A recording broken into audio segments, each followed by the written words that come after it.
Broadcasting live from somewhere in the Shadow Realm, this is YuGiOh Duel Links Talk. Here's your host, Dimmaduel.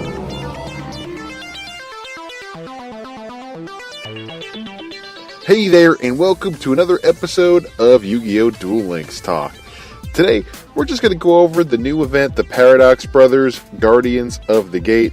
So this one just recently came out as of today, which is August 14th. And this one, if it seems familiar to you, that's because we recently had this event earlier this summer. But they're back, and this one has a little bit of a new twist on it, because this time around you can earn the EX jewels for the event mission. So at least what you'll be able to do is at the end of this event, or at any time during the event, as long as you have the EX jewels, you'll be able to spend those jewels on at least one, or just one copy of some of the cards that you may have wanted. So this is a good thing for me, because I know there is a card or two that I want, and I will be using my EX jewels to purchase them. But anyway, on top of that, I do want to go at least through some of the details about this event. So basically, it's a similar format to what you've been seeing with all of our other events, where you're going around battling standard duelists and winning duels, and even if you lose duels, you'll end up getting, in this case, you're getting maze keys. So basically what you're going to end up doing is getting these maze keys and going to the gate to spend your keys in order to duel the Paradox Brothers. And as you duel them, depending on the level that they're at, there'll be different multipliers. So obviously if you hit level 40 and you're able to duel the Paradox Brothers at level 40, you will get a multiplier of times, I believe it's times 18. So and what I mean by times 18 is you're going to take your duel assessment score, multiply it by that event score, and you'll end up getting cumulative event points going that route. So basically, as you progress, you'll get a lot of really cool items. You'll get some more super rare gems. You'll get some more ultra rare gems. You'll get some more. Sorry, they're jewels, not gems. But you will get gems in general. You'll get gems. You'll get coins. You'll get super rare and ultra rare jewels, not gems, but jewels. And you'll get a few exclusive cards as well. Like I believe Neo Aquamador is one of them. It's got that 3,000 defense and that 1,200 attack for a level 5. Really, really good monster. You were able to get one in the last event, so at least this gives you an opportunity to at least have 2 copies if you were around for the last event.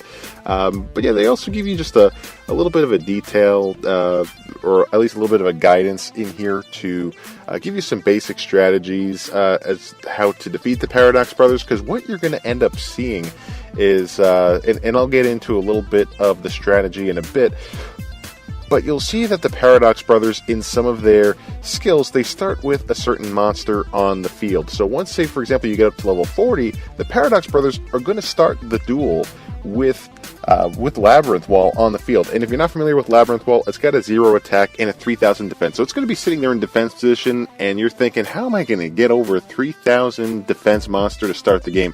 Well, they give you some recommendations here, one of which is to use Stop Defense, which will shift that Labyrinth Wall to attack position. And with a 0 attack, you can run right through that Labyrinth Wall, no problem.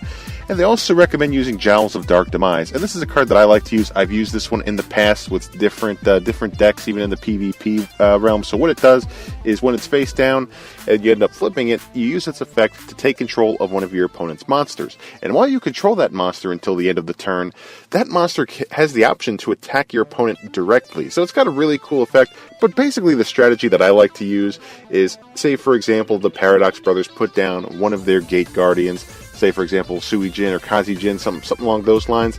They're sitting there, you can capture it with your Jowls of Dark Demise and use it as tribute fodder for possibly a level 5, a level 6, or even higher than that, and you use some tribute summoning to get rid of your opponent's monsters that way. Because remember, if you're attacking into a Sui Jin or anything like that, they have the effect where they'll suck your life points down, or suck your attack down to 0 as you're attacking into their monster. So not only is your monster going to get destroyed, but you're going to take a lot of life points and damage, and it's really not a good scenario. So that's why you got to get creative and figure out how to change things around, or how to get rid of your opponent's monsters without actually attacking into them. So one possible strategy is controlling them.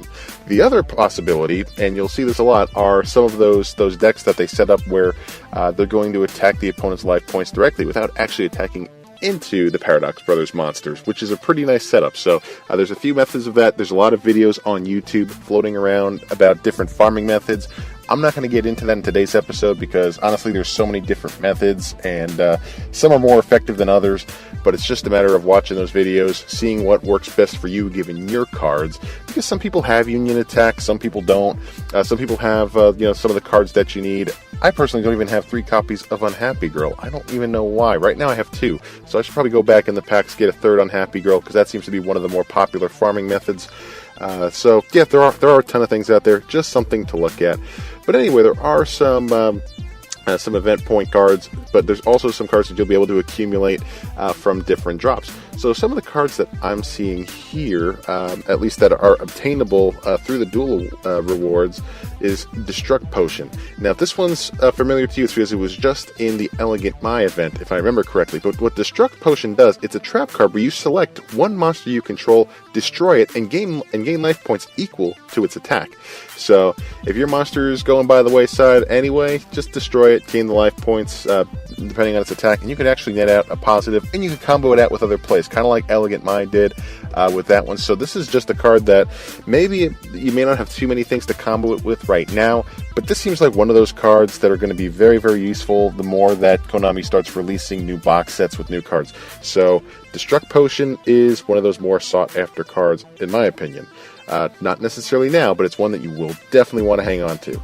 One card that a lot of people want, and that you do have the option to spend your EX jewels on as well, is Dimension Gate. It's a continuous trap card where you activate this card by targeting one monster you control and banish that target face up.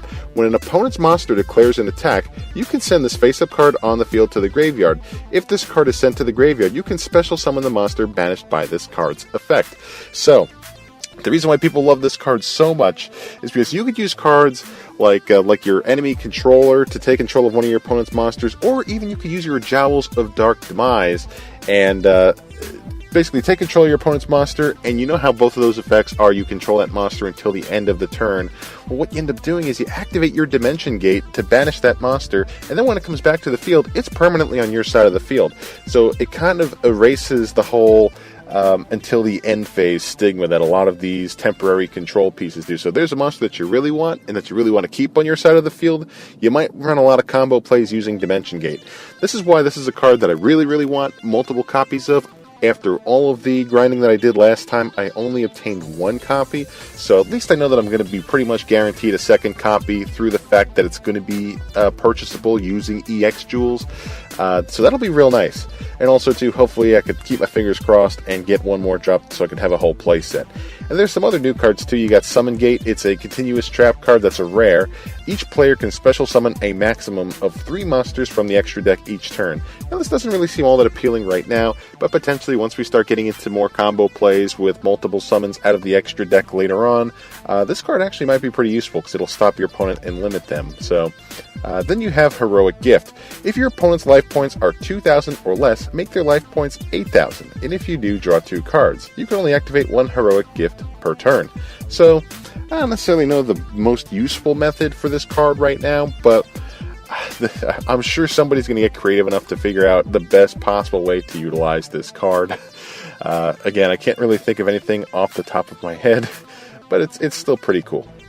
But anyway, yeah, so as far as taking part of this event, for those of you newer players who are listening, you have to at least be at Stage 4 to access this event. So make sure that if you haven't reached Stage 4 yet, complete those missions, make it up to Stage 4, and then you'll be able to participate and hopefully try and unlock the Paradox Brothers. So that's just kind of something for the newer players. But yeah, this is just a really cool, just a real cool event. Paradox Brothers is definitely one of my favorite legendary duelists to use in certain decks.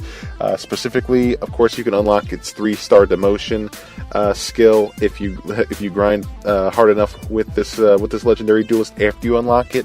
But also do Labyrinth Builder, and I recently did a video on the YouTube channel about a Dark Magician Girl deck utilizing that Labyrinth Builder skill. So there's just a lot of good skills that come with this legendary duelist. So that's why I think it was pretty smart on Konami to bring this event back back and give players another chance to get the Paradox Brothers if they haven't done so already.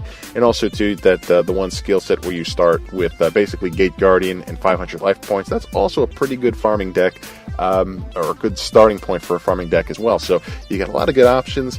It's just all around a great legendary duelist. So take advantage of this event while it's going on and try and get as many of the drops as possible, because there are some really good ones. So hang on to them if you got them, or if you get too many of them, at least you got some card trader fodder.